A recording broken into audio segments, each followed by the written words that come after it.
your bulletins, let's quickly go to the announcements. Sunday school every Lord's Day at 9:30. We have classes for all ages, and I do encourage all to come and be a part of those small groups in that teaching. No service here tonight. It is Mother's Day, so happy Mother's Day to all the mothers here today, and enjoy that time with family. Wednesday, Bible study in the fellowship hall. As we continue to study the Holy Spirit, we're starting a new lesson this upcoming Wednesday, so come and be a part of that fellowship and that study as well. I'm going to skip the VBS because Carolyn has some things she needs to mention about that. So going on, there is a Red Hill preaching rally. It's going to be at the Highland Church of Christ in Robinson, Illinois. It's June 9th through 12th. Bob Russell, who is retired now, but he was the preacher at the Great Big Southeast Christian Church in Louisville. It runs about 40,000. He is preaching again this year, and also Jeff Walling, and the Gospel Lads are leading in music for that. So take note of that. That's just a really great time. I've been there a couple of times before, and really enjoyed it. Orders for the 200th anniversary, church anniversary coming up, t-shirts. They're back there in the corner there. You can sign up for that and order your t-shirts for the 200th anniversary. Volunteers going to Oil Belt on July 30th. Please talk to Jerry Honking about that. He will get you involved in that ministry. Summer Lunch Wagon Ministry, that's going to be starting the first week in June, running through the summer months. That information is back there, and you have the opportunity to sign up and help out to pass out food to the young people here in Keensburg throughout the summer. So that's great. And kids can help that, so moms and dads, you might get your whole family involved in ministering that way. Going on, styrofoam plate collection for Camp Gillian, put those in the walkway. Oblong Christian Children's Home, there's a flyer back there for both of them, and Oblong Children's Home has several things that you can buy. Just take one of those with you and go shopping, and also put those in the hallway, and we'll be sure to get those to those two places.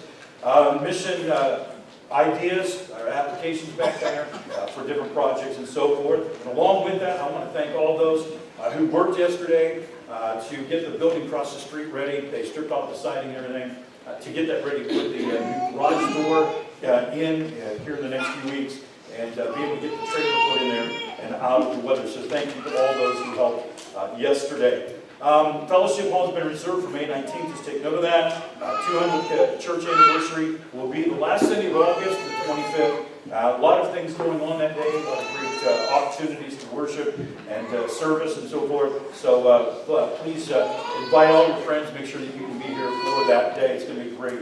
Also, our 2019 graduates, Harmony Naren is graduating from high school. Alex Hocking. Also, Lauren Wright is graduating from Wabash Valley College. Also, granddaughters to Tony and Kathy. Jessie Rice is graduating from 8th grade in West Salem. And then Josie Rice is graduating from Edwards County High School. So, for any other people graduating, please talk to Shirley about it so she can get that put in the bulletin for the next couple of weeks or so. Any other announcements? She's going to come up and do the VBS thing when she comes up for the worship. Is in the front pew over there, on that side, are the remaining publications that the church purchases, the Christian Standard and the Lookout, in the last couple of months. And after today, they will no longer be available, only the current ones on the wooden table. There's a lot of good articles, reviews, encouraging things, things about, the brotherhood of the churches going on. And so pick them up today if you want them, but past today, they're going to be gone. And currently, they've had a study of the Gospel of Mark in those. It's cut like 2 or 3 different episodes, and they're all over here. By the way, they're free. Doesn't cost anybody anything, so take those things. Otherwise, they just get wasted. And like she said, there's a lot of good stuff in it. Also, camp. Young people don't forget about camp. Church are paid for every young person to go to camp. 1 week of camp, either Oil Belt or Gilliana. The registration forms are back there for both of those camps, so get those in as soon as possible.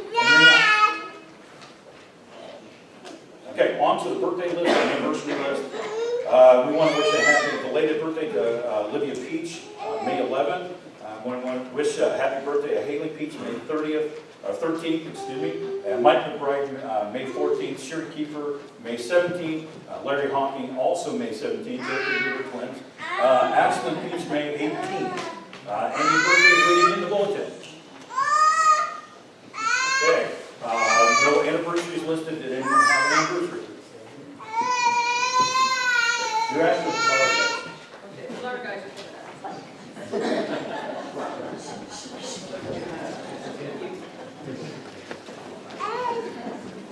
All right, so we get to ask some very interesting questions. We'll start with the best one.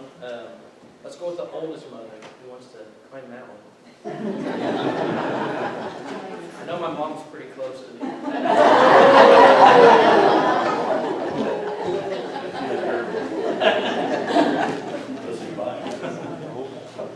So, Grandma Nita's 90. thank you. There we go. 90. What?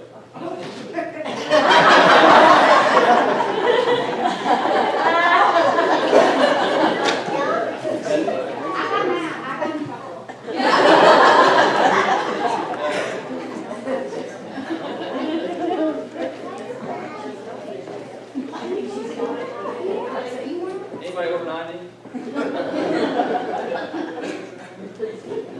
Kenny, do you want to? How old is Meryl?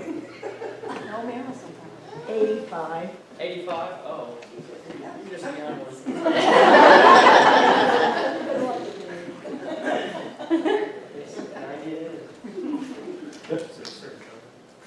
The red one is perfect, I'm sure.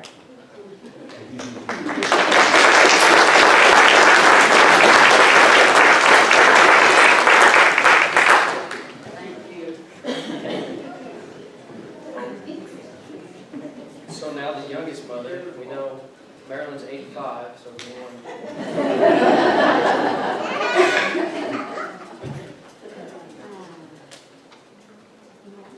Under 30?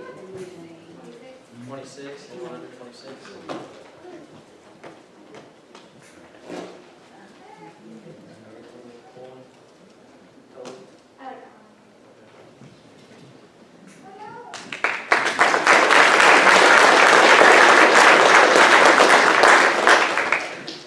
Now I need the most children present here, the mother of the most children present. Is that your grandchildren? Usually we do it that way, but if there's somebody... 4? Anybody have more than 4 here? All right.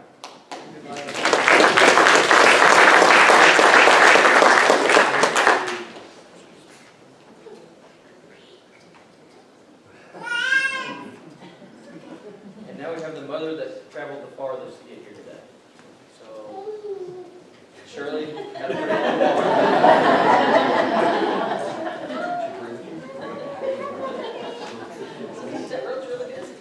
Yeah, thank you.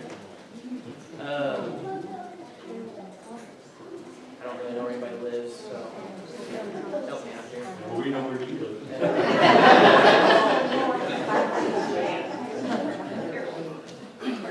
My mom could like 100 miles. It's about 40.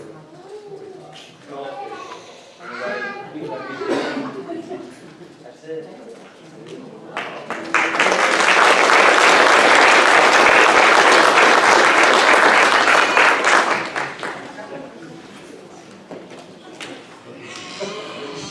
Derek, you did a really good job. Proud of you. For Bible school this year, we are having security, and we need a security staff to sign up and make sure that I have people to do the security. And also on Monday night Bible school, we need some extra help in sign up because it's kind of a really busy time at the door getting everybody signed up and over here. So if you can sign up back there on the table is the sign up sheets, and there's some other places that you can be helpful. And group leaders, it's a real easy job. You just go with the kids and do all the fun stuff. So that's a really easy job. You just gotta follow them around or lead them around, basically. So we have several things there that you can help with. And we also got the t-shirts in, and they're back there on the table in a box, and they have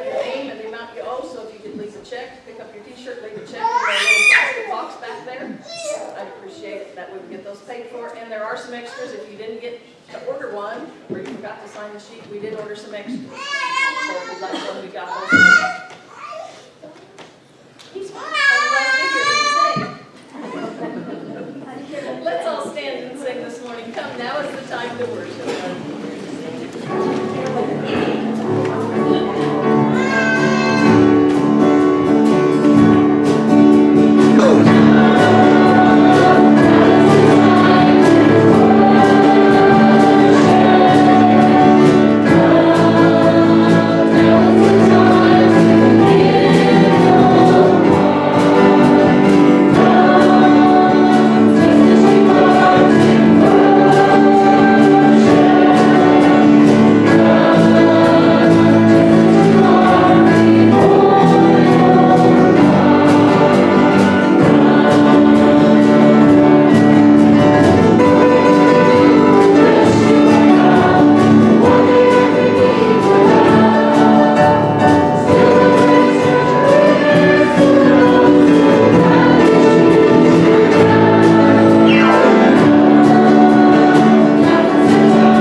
During this time, we just want to focus on you, your Son Jesus, and all the marvelous things that you have done for each and every one of us and for the whole world. We thank you for giving us life and breath, for all the earthly blessings, the food, the clothing, the shelter, our vehicles, our jobs, our families, our friends, everything. Every little thing is a gift from you. And Father, we thank you for the greater gifts, the eternal gifts, for the death, burial, and resurrection of your Son, Jesus Christ, for our salvation, and for all of the glories that await us in heaven.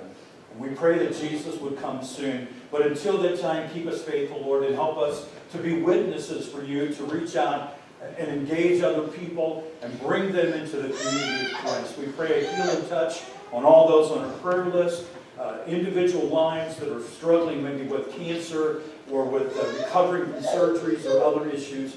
Heal their bodies, Lord, and help them to know that it is you who healed them. And Father, bless those who serve our nation in the military, those who are missionaries around the world, trying to bring others to Jesus. Bless the work that they're doing. And Father, in our everyday lives, use us, give us opportunities to be a witness for you. We ask these things in Jesus' name. Amen. Our prayer hymn this morning will be singing Changed My Heart, O God.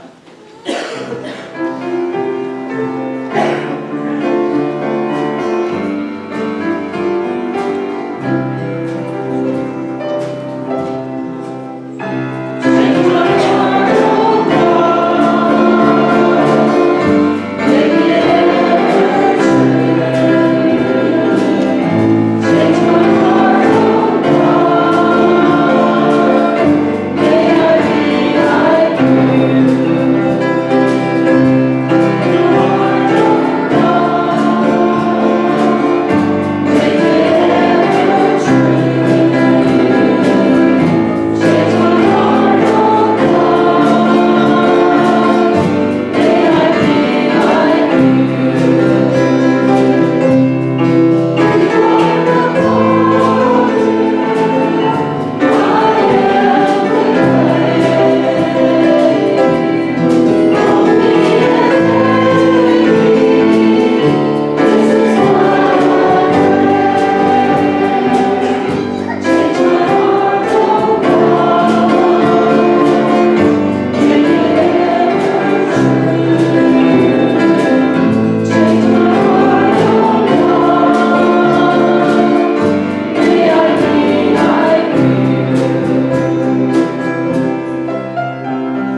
First of all, I forgot to mention the names, new names for the prayer list. John Dunn is Heidi's uncle. He's on a liver transplant list. And then Chris Markle had a stroke, and she's at Gateway Hospital. And also Corey's wife, Amanda Miller, she's having some kidney issues, right? So I forgot to mention those names, so that's for the prayer list as well. And we have a young lady who accepted Christ and was baptized into Jesus a couple of weeks ago. So Josie accepted the Lord and was baptized, and so here is your Bible and your baptism. And there's my granddaughter.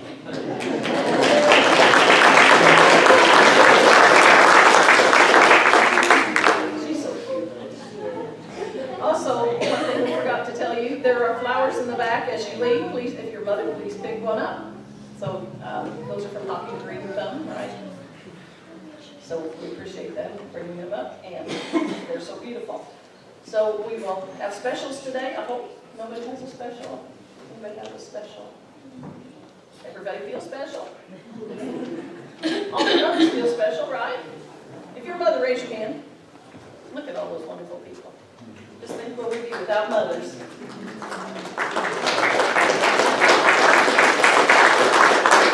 there are no specials, we'll be singing still for our praise time.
his upcoming passion, his death, burial, and resurrection. And I want to begin today by reading the first of those moments when he told the disciples that he was going to die. So from that time on, Jesus began to explain to his disciples that he must go to Jerusalem and suffer many things at the hands of the elders, the chief priests, and the teachers of the law, and that he must be killed, but on the third day raised to life. Peter then took him aside and began to rebuke him. "Never, Lord," he said, "this shall never happen to you." But Jesus turned to Peter and said, "Get behind me, Satan. You are a stumbling block to me. You do not have in mind the things of God, but the things of man." Father in heaven, Lord, thank you for this day. Thank you, Lord, for allowing us to be able to be in your house this morning to praise and worship you. And thank you, Lord, for giving us the opportunity to come to this table today and take this bread, which represents the body of your Son, who's viciously crucified on the cross. And thank you, Lord, for giving us a chance to be here today to praise and honor our mothers. This is a special day. We know the mothers, just like your mother, was very special. And, they were the ones that were willing to give up that last piece of pie because they just didn't want it, because they weren't hungry. And Lord, they were always there to back us just like you back us, and for forgiving like you forgive us, Lord. And just always be with our mothers and know that they're very special people. And Lord, just praise this church and praise this congregation. And be with those that's on a prayer list, Lord, and comfort those who recently lost loved ones.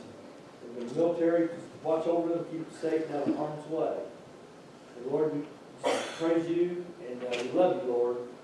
And be with those in our name we pray. Amen. Heavenly Father, as we continue around this table this morning, we give thanks for this time and opportunity to gather at this table to understand what it means, the sacrifice that your Son came to this world to die on the cross. As we take this cup, we know it represents Christ's blood as it was shed on the cross for us. And we just take a moment to reflect in our lives and just understand that the sin that's there is the price has been paid by Jesus going to the cross. Also, Lord, as we continue in this Mother's Day, give us those time and opportunities to tell our mothers how thankful we are for them and what they have been in our spiritual walk, to lead us down that path to make you and your Son our Lord and Savior. Just let this day be a special one to all mothers that's in the building and all those that have affected our lives. And continue to be with this service as all we do. May glorify you, your Son. We pray this in Jesus' name. Amen.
together on this Sunday morning, fellowship with one another.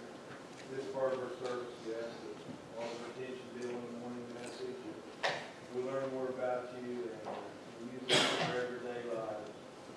Today we had several mentioned on the prayer list. We ask you to be with those on the unspoken needs also.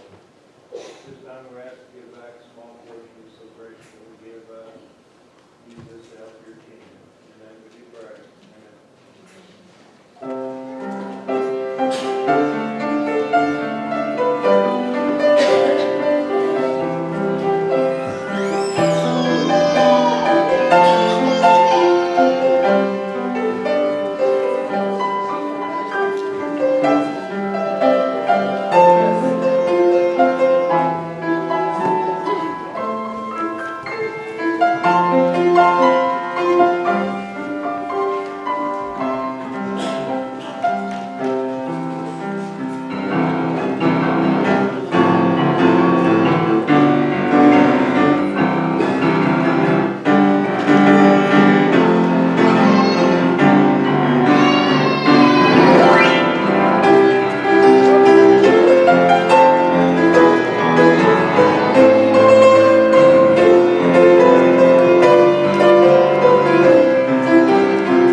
Scriptures with you, I encourage you to turn to the Old Testament book of Ruth.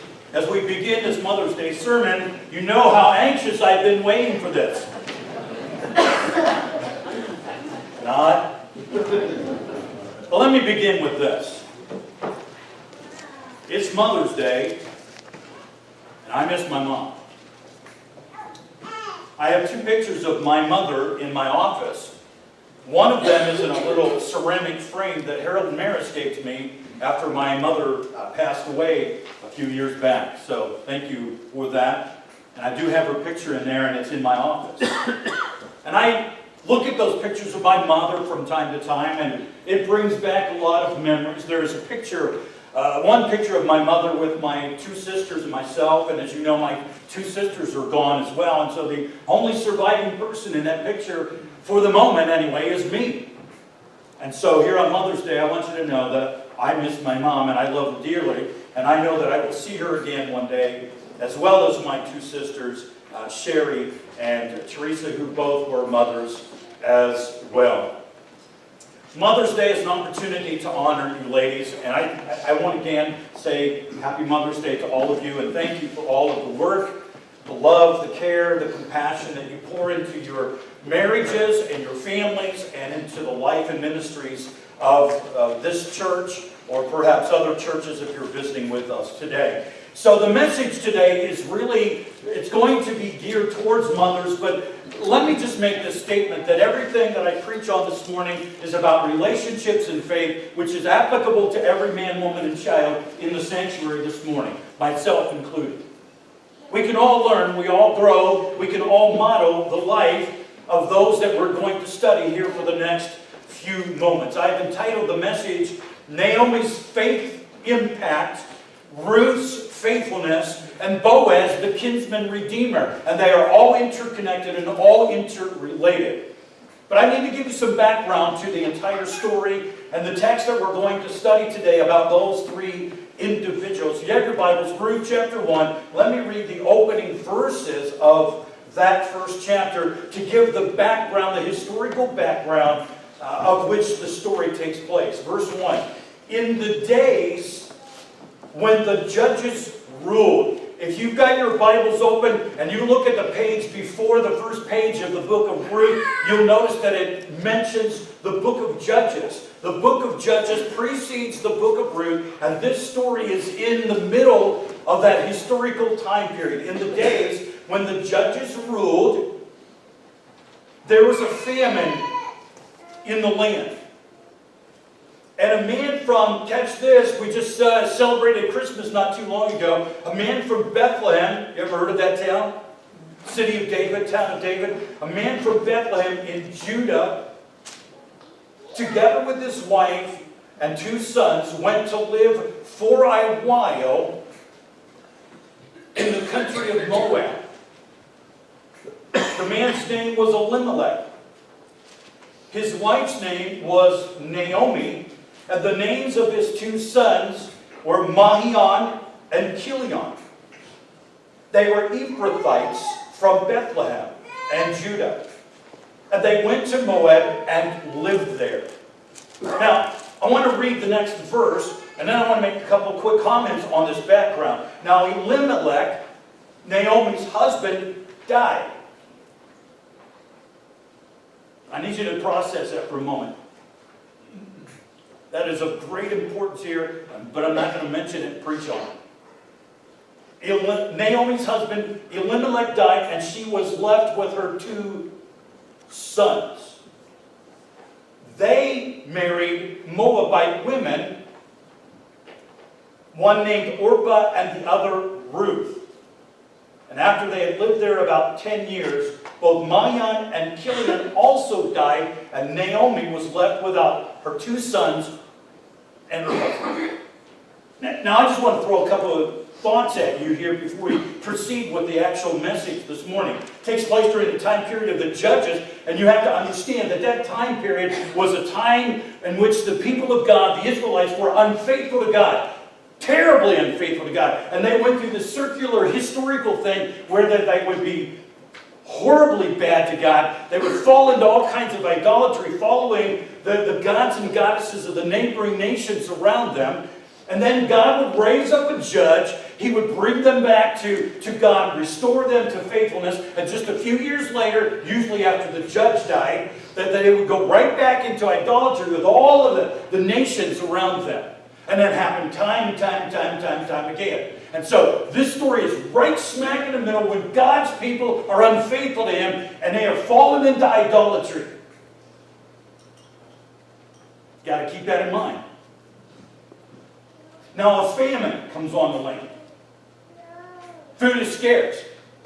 It's a punishment of God because of their unfaithfulness, because they haven't been faithful to God, they've fallen into idolatry, and He brings a famine on the land as punishment and to get their attention. So Elimelech, Naomi, and their 2 sons leave Israel and go over to Moab. Now Moab was located in what would be the modern day country of Jordan. It's across the Jordan River on the other side of the Red Sea.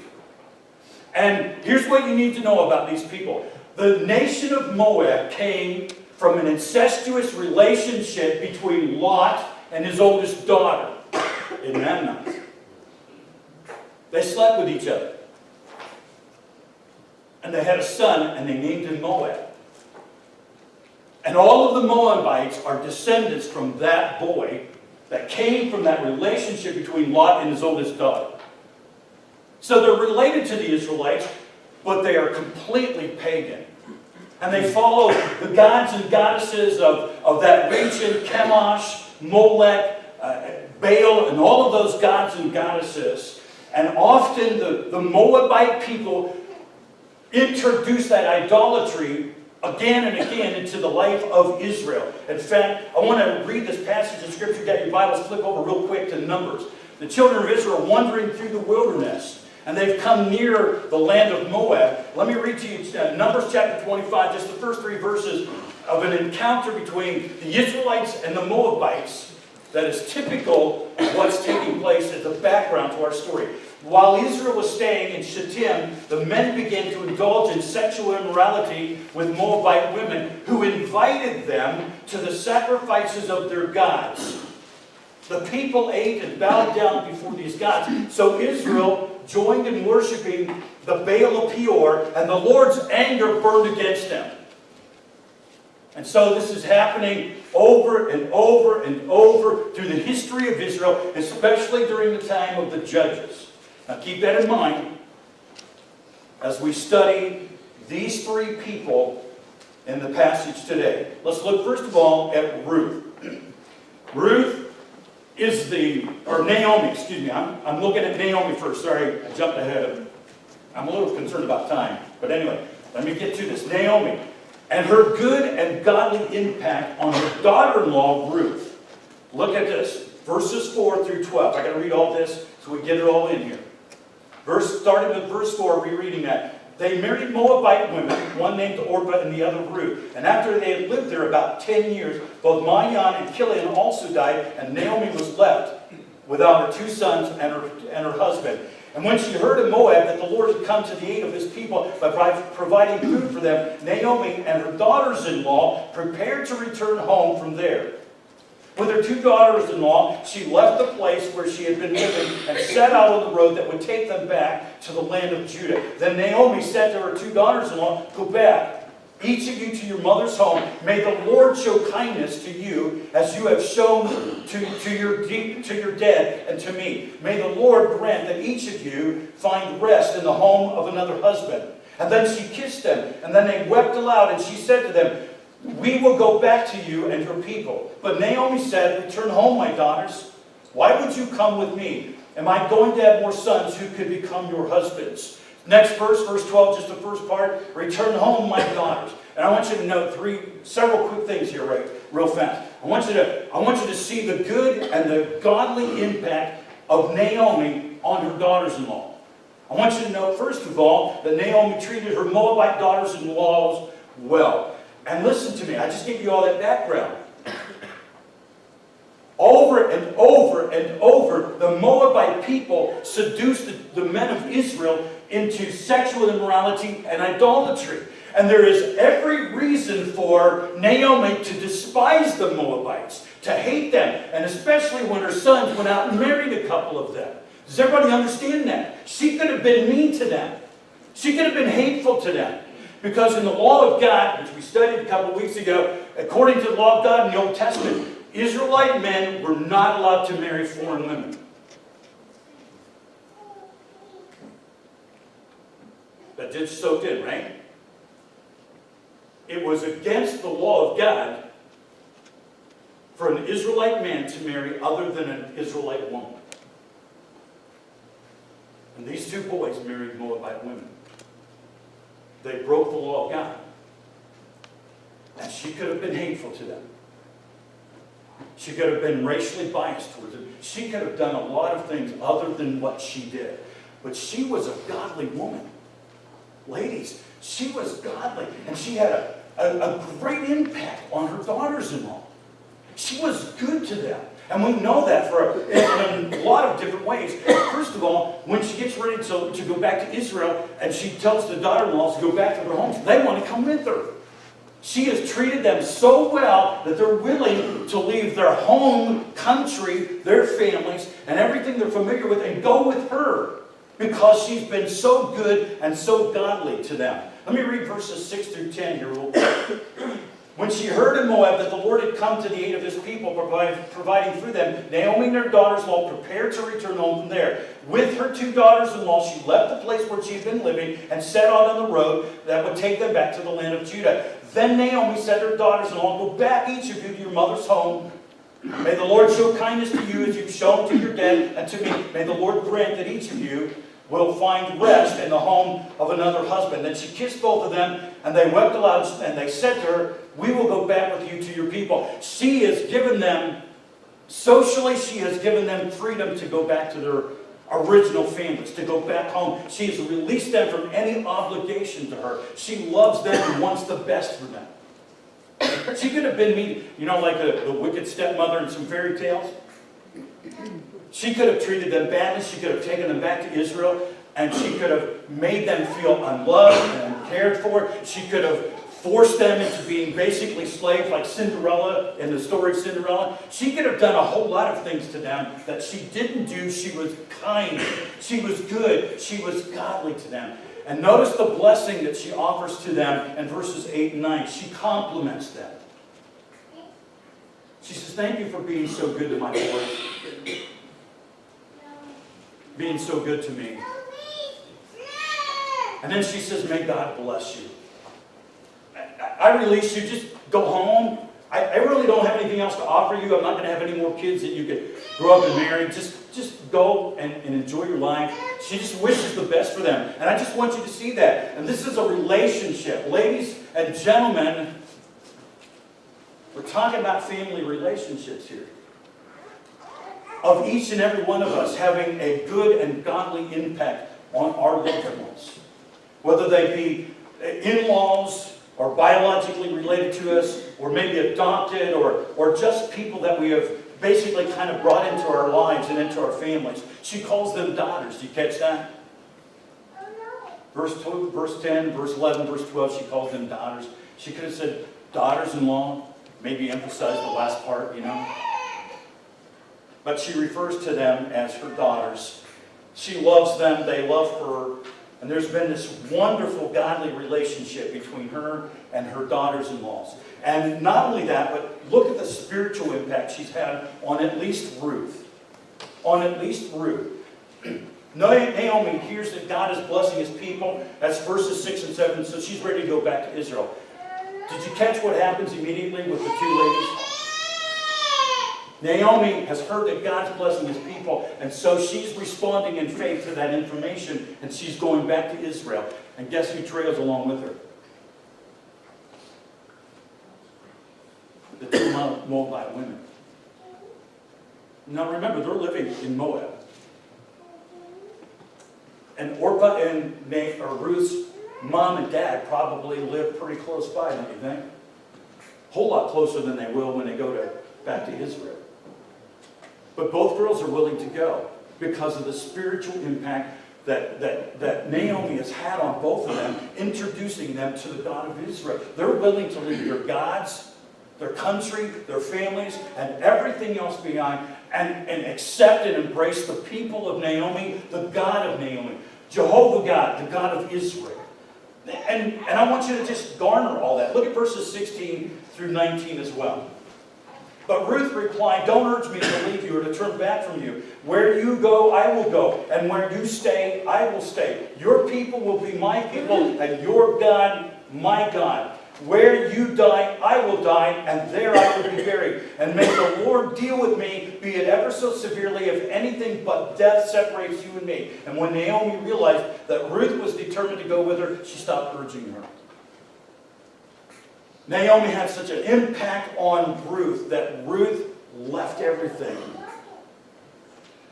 and followed her mother-in-law back to Israel. Ladies, I don't know what your relationship is like with your sons-in-laws or your daughters-in-laws, but they ought to be godly ones. They ought to be good ones. You may not like everything that they think, say, or do. It don't matter. There's nothing in the scripture that says that Naomi liked everything that Orpah and Ruth did. There's nothing to indicate that. I'm sure there were times she was like, that was not a good decision. I wouldn't have done that. But she still loved them. She still had a spiritual impact on them. She introduced them to God, and she led them to God. And so in all of our relationships, here's the application of this. Each of us should do everything that we can to be faithful ourselves and make as much impact on our own families in such a positive way that we continuously lead them back to Jesus. We lead them closer together. And we ought to missionally reach out to others in the community. If we know of families that are in crisis in the relationships, and we have the opportunity to have some kind of influence on that or impact on that, we ought to help those families, those individuals, to come to Christ for salvation and learn to love their families well. I want you to note now, not just Naomi's godly impact, but Ruth's faithfulness. Ruth's faithfulness to her mother-in-law and to her mother-in-law's people and her God. I read verses 16 through 19, and I want you to just think through that for a moment. Ruth leaves everything she is familiar with. She leaves her people, her country, her culture, her gods, to go to a new place, to go to a new culture, to go to a different people, and to go to a God that she's only known through Naomi. What an impact Naomi had on her whole family, that she introduces her pagan daughters-in-law to Jesus, to God, in such a way that it stirs them to leave everything behind and come to God. Let me read chapter 2, verses 11 and 12. Because once they get back to Israel and the community finds out what's happened, especially Ruth's devotion to Naomi, people are talking about it. Here, listen to what Boaz says later on about Ruth and the impact Naomi's had on her. Boaz replied, I've been told all about what you've done for your mother-in-law since the death of your husband, how you left your father and your mother and your homeland and came to live with a people you did not know before. And listen to the blessing of God he introduces to it. May the Lord repay you for what you have done. May you be richly rewarded by the Lord, the God of Israel, under whose wings you have come to take refuge. And so I'm telling you, Naomi had a great impact on Ruth, and Ruth was faithful and committed to Naomi, to her people, and to her God.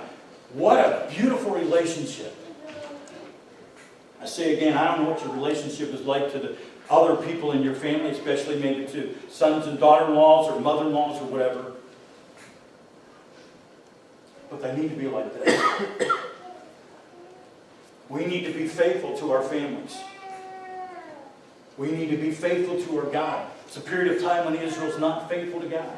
And here we find a woman out of the entire nation who's faithful to the Lord. And she is faithful to her family, and it's made an impact, and they in turn are faithful to her, and God's blessing them all.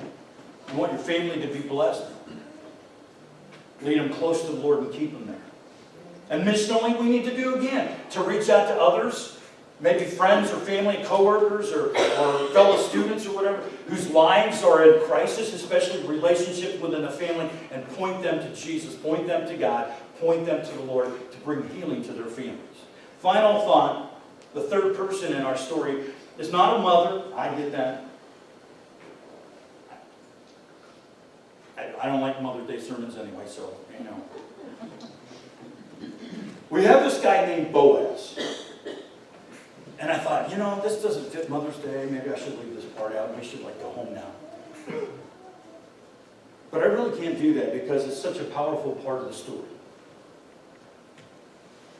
So Naomi has led her daughter-in-law Ruth, and they've come back to Israel. The community's all abuzz about it. There's a lot of gossiping going on, you know, and they're telling everybody all about it and everything. To the point where Boaz learns about Ruth and the impact that the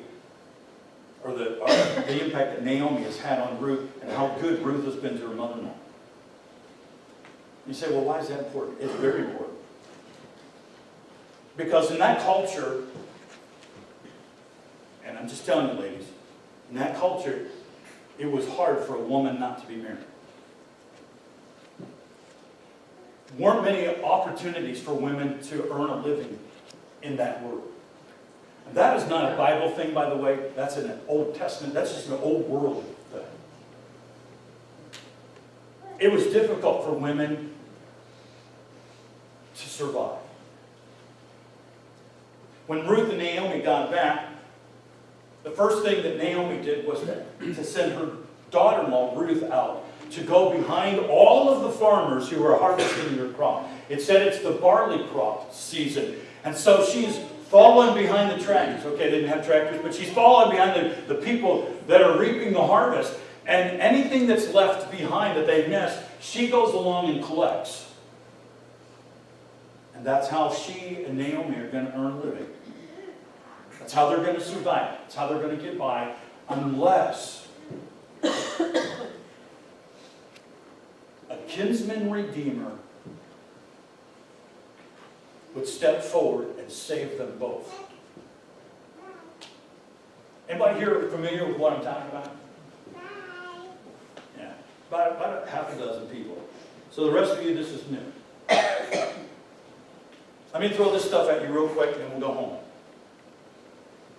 In the community of Israel, there were 12 tribes. Remember that? 12 sons of Jacob. And when they came into the promised land, Joshua split the land up amongst all of the 12 tribes. And every tribe has this little area in Israel. Well, then each tribe divided up their land amongst the different clans that belonged to their different tribes. And then they divided the land of the clan up amongst families. And it was crucial because this is the promised land. Okay? This isn't downtown Keensburg.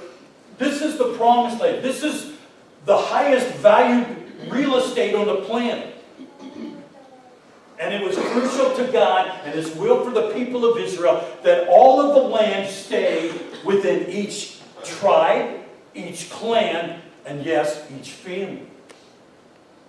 And the land and all of that encompassed would always be inherited by the oldest son. What happened to Naomi's sons? They didn't have any kids. She's back now, going to reclaim the land, but there's no males to inherit it. There's no males to claim it. There's no males to redeem it. And they can't go to the elders and say, hey, that's our family's property, because they're women. I'm just telling you what it's like in that world, ladies. I'm not saying it's right or wrong. And so they need a kinsman redeemer. They need a man who's a member of the family to step in for them and save them and rescue them and care for them and to get the land back. And I want you to understand something before I forget this, because I'm trying to hurry through this, I promise. Boaz represents Jesus. This is what Jesus did. He steps in when we're in need and we need saved, right? We need redeemed, we need rescued, and Jesus steps into our situation. He came to save us all. And that's what Boaz does here. He encounters Ruth, he encounters Naomi, and he is a relative of theirs. And so Naomi sends Ruth to Boaz, and so she goes to Boaz and makes herself known to him. They have this beautiful little encounter. I'm going to skip all those verses. I'm just going to tell the story, Travis. And so they have this beautiful encounter, and Boaz says, wait a minute, there's one family member that's closer than I am. And so in chapter 4, he goes to the city gates, calls the elders of the city together, and the closer male relative comes to town that day, and Boaz says, come here, I got to talk to you. And he says, you're the next in line to redeem the land and save and rescue Naomi and Ruth. Are you interested? He says, no. By the way, that was breaking the law. It was required of the nearest male kinsman to do that. But he said, no, I don't want to. And so Boaz stepped in. He marries Ruth. They inherit the land, and the land goes on in the family. An interesting thing about it is that Boaz is the great-grandfather of King David. And that makes him the great, whatever you want to call it. I don't know how many greats it would be of Jesus. And so Boaz represents Jesus when he's going to come here in a few centuries. He's going to rescue, he's going to redeem, he's going to save. Not the land. The people. Rescue and redeem the people. And bring them to faith and salvation and glory in God the Father. And here's how I want you to take this last point, is that everyone seated here today, all of us, myself included, all of us, we need a kinsman redeemer. You're here today, I want you to know something. You need somebody to save you. You need somebody to step up to the plate and say, hey, I'll take this person's place. I'll redeem them from sin. And that's what Jesus did. He redeemed us from sin and from shame. He's brought life and salvation and eternity and glory to us. And missionally, we need to reach out to other people who don't know Jesus, who don't realize that they need a kinsman redeemer. And He's already come, that somebody has already stepped up and has gone to the cross and taken upon Himself all of the punishment for their sins, and will free them and save them from all sin and all shame and give them the hope of glory. So ladies, happy Mother's Day.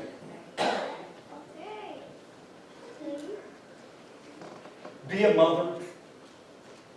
mother-in-law, wife, aunt, grandma, grandma-in-law, whatever your titles would be. You got like several hats, you just switch them out.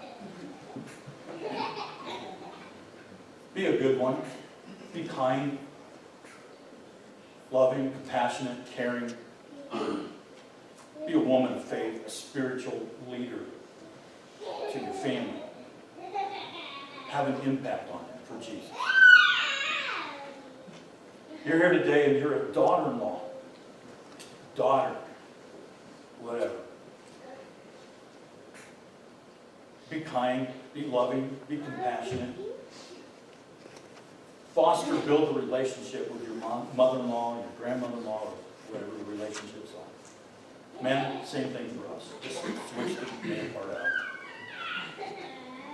And everybody, maybe you're not any of those things, but you have relationships with other people, friends, family, co-workers, I don't know, somebody you go to school with, and you can have an impact on them for Jesus just. You're here today and you're not a Christian, you've never given your life to Jesus Christ. Would you stand before the congregation, confess your faith in Jesus Christ, accept Him as your Lord and Savior, and will take your confession of faith and be baptized into Jesus Christ, immersed, born again, experience the new birth, born of the water and the Spirit, and become a son or daughter of Jesus, and join the family of God. Isn't that a great family to be part of? Let's stand and let's sing.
Happy Mother's Day. God, we thank you for Jesus, for His death, burial, and resurrection, for saving us with our kinsman Redeemer. We are all sons and daughters of you because Jesus stepped in to do what was necessary to redeem us, to buy us back from sin, to buy us back from hell, to buy us back from shame, and to bring us into the eternal kingdom, the kingdom of light and love. And God, we thank you so much for that. Help us to be faithful in every way. Lord, forgive us when we sometimes fail and fall short. Help us to reach out to other people and to encourage them to come to Jesus, to come to God, and allow their lives to be molded and shaped and healed and whatever else they need for you to do in their lives. Thank you for Jesus and for all of our loved ones. Bless the mothers, Lord. Bless the ladies in every way, whether they're a mother or not. Bless all of these ladies and all that they do for all of us. We ask this in Jesus' name. Amen. Amen.